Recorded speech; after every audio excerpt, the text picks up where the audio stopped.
بسم اللہ الرحمن الرحیم۔ السلام علیکم۔ آپ کو بتاتے چلیں دبئی کے اندر ایک شخص نے چوری کی اور بڑے عجیب طریقے سے نیا ٹرینڈ شروع ہوا ہے دبئی کے اندر، عبایا پہن کے عورتوں کا، اور اسی طرح میک اپ کر کے تو گھر میں داخل ہوئی اور اندر جا کے اس نے کافی چیزیں چوری کی اور لے کے فرار ہو گئی۔ تو پھر گھر والوں نے جب شکایت کی تو اس کی تھوڑی سی نشانی یہ کہ جب وہ کیمرے میں جو بھی معاملات ہوئے تو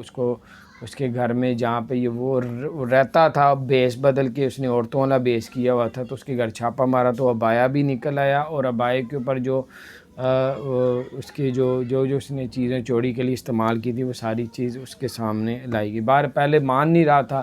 پھر اس کو مارا یا جو بھی کہ ان کا جو طریقہ کار ہے دبئی کا وہ اس پہ عمل کیا انہوں نے، تو پھر جو ہے وہ مان گیا کہ اسی نے چوری کی تھی اور وہ عورتوں کا بایا پہن کے گھر میں داخل ہوا تھا۔ تو بہرحال یہ کچھ اپڈیٹ تھی، میں نے کہا آپ سے شیئر کروں تاکہ آپ ہوشیار ہوں کہ ادھر کس طریقے سے کیا جاتا ہے، کیا کیا معاملات چوری کے ہوتے ہیں، تو ہم نے کہا آپ کے ساتھ